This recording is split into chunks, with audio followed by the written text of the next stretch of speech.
Hey there everybody, Travis Bowman here. I'm a fingerstyle guitar player and retro video game nerd.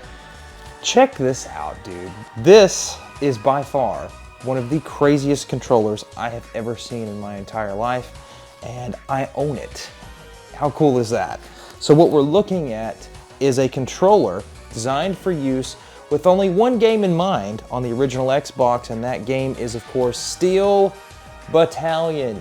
Steel Battalion is a game that came out in 2002, and believe it or not, this was actually released in the US.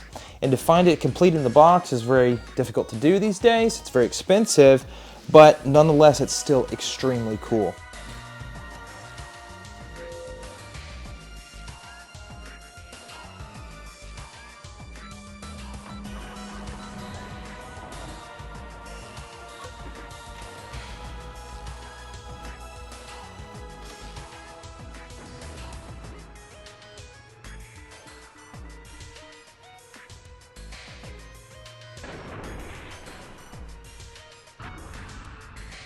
So what the hell is this? This is a controller in 3 pieces. Well, 4 if you count the foot pedals, but we'll get there in just a second. This is a game that lets you pilot a mech. A mech that's on the ground, and you have your left hand and your right hand, and you can walk around and stuff like that.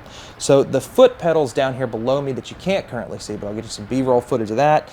You've got 3 different foot pedals, and no, there's no clutch or anything like that. We have gas, reverse, and a pedal that's designed to get you jumped out of the way. You can jump left, right, backwards, or forwards. It's just a quick little thing to kind of get you out of some trouble in a pinch. For example, if somebody is shooting a rocket directly at you, you can scoot out of the way, and it's extremely useful, as a matter of fact. So this thing right here is by far one of the most bizarre things that I have in my personal video game collection.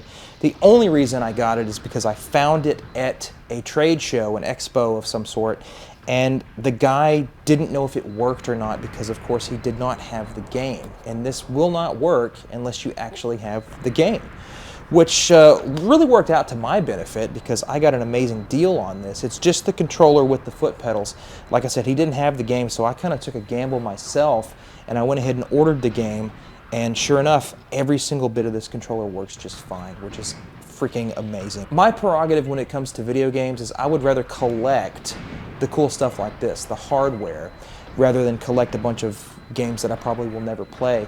I'm into the experiences, and that's exactly what this is right here. This is definitely an experience, and my God, does it take you a minute to get used to. Every single thing that you see on here is a button that does work and that you can press and interact with the game in some way, shape, or form by using those buttons. You've got your sticks right here. This is to move your character left and right, and here you have your stick that moves around your gun, and it's weird to do this backwards, but so the game does not hold your hand by any means of the imagination. In fact, when you purchased this, it came in a giant military surplus looking box, and in that box you had the controller as well as the manual. The manual is very interesting, and I'm not talking about the one that goes in your Xbox case right here. There's actually a gigantic manual that you can get for this game that tells you pretty much anything that you need to know about these buttons and what they do. But honestly, it's a really good idea to just jump into the game and see what you're getting into, and then maybe read the manual afterwards. That's how I approached it anyway. This is such a unique controller. So you have to ask yourself, why? Why did they do this at this particular time? And for the original Xbox, too. I don't have any hardcore legitimate evidence to back this up, but I can only assume that the reason that this thing exists is maybe because in Japan, people really dig this sort of thing. In the States, not so much, but I think the idea was that if we release something like this for the original Xbox in Japan, it will likely sell a little better. That's probably what Capcom was thinking when they made this game. You know, the Xbox isn't doing so hot in Japan, but maybe if we get something cool like this, the Japanese people will really get behind it, which ultimately, of course, did not work. The Xbox did not do fairly well compared to its competitors in Japan at the time, but still, it's a really cool piece of gaming history, and I'm just stoked to own it, to be honest with you. So the gameplay, what's that like? Let's talk about that. Like I said, they don't hold your hand, but some of these buttons will flash in the startup screen. And all that is trying to get you to do is press certain buttons in the correct order to get you going, to get your mech started, get it fired up so we can start killing other mechs. And that's exactly what the gameplay is like. You have a giant sandbox arena, and your job is to destroy a certain number of enemy mechs. Now, there are other enemies on the screen, such as tanks and stuff like that, but think about this. You're a gigantic mech robot thing.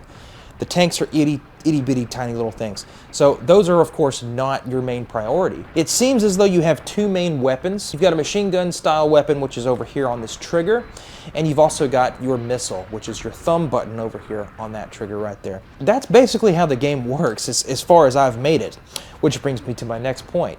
This game is extremely difficult.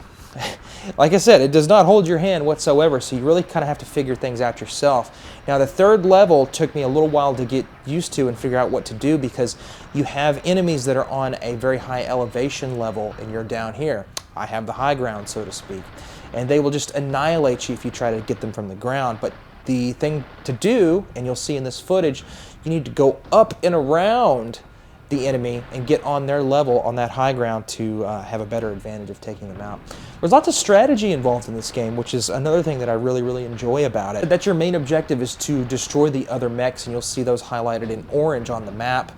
The yellow ones are the other enemies that aren't as important, that you can choose to kill if you want to, but at the end of the day, if you want to get a mission accomplished screen, you have to destroy all of the other mechs. As far as I know, for the most part, this controller is really only designed to be used with the original Xbox, with Steel Battalion, and of course the expansion type sequel, which is Steel Battalion Line of Contact.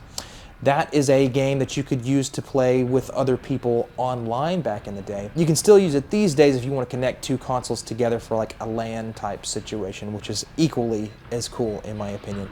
I have one other buddy that I know locally that has one of these things, and we've been talking about getting them together to do a video on that. That would be so cool to document that, yes, you can actually still use this controller and play it with a buddy in 2024 and beyond. There are two different versions of this controller that have pretty much the same exact button layout.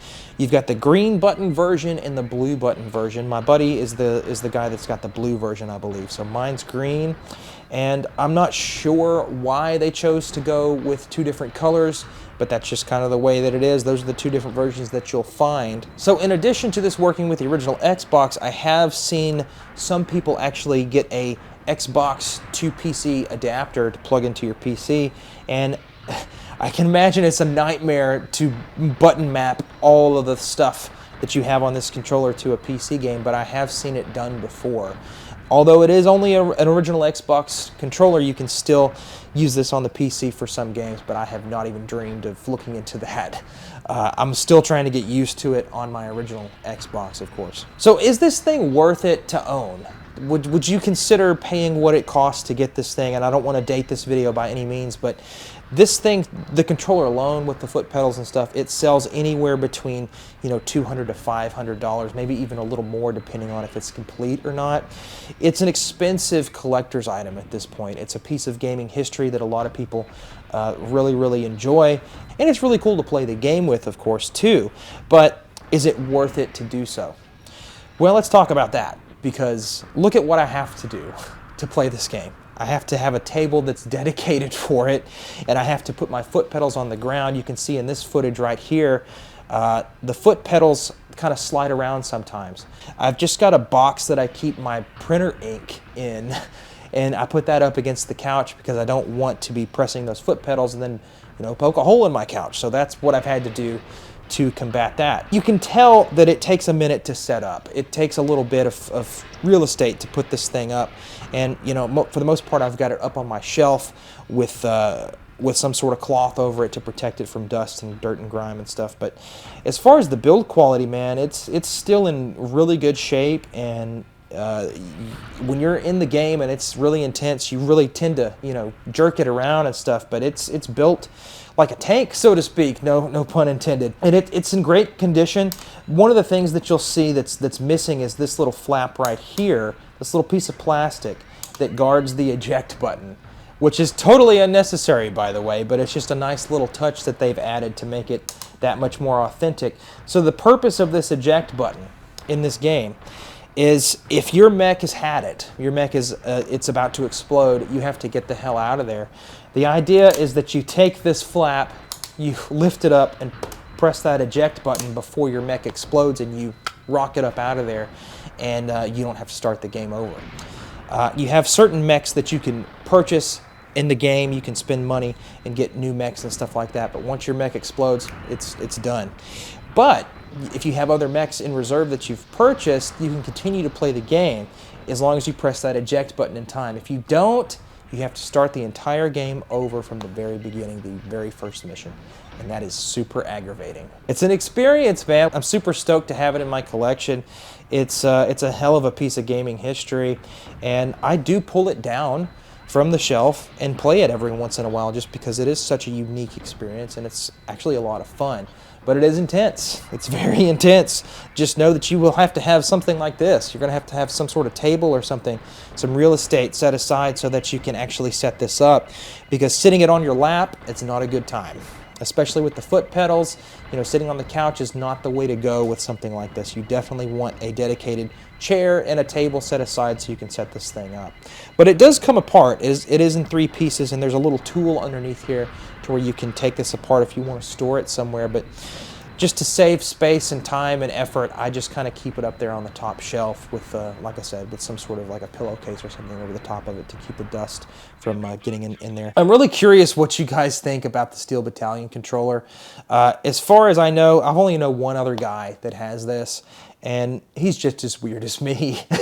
So I would like to know if you guys have ever had your hands on this before, what you think about it, and if you think it would be worth it to own in your video game collection, and would you actually use it? That's the thing about this controller. It only really works with 1 game, 2 technically, if we're talking about the expansion sequel sort of situation on the Xbox.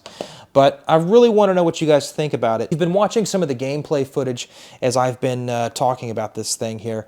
It's a really unique item, really super cool thing, and I'm super stoked to have it. I appreciate you guys watching my channel, subscribing, and commenting below. If you dig this sort of video, there's a ton more like it, and I'll put a link in the description so you can check out some more stuff like this on my YouTube channel. I really appreciate you guys subscribing. Thanks for watching, and I'll catch you at the next video. Thanks very much. Bye-bye.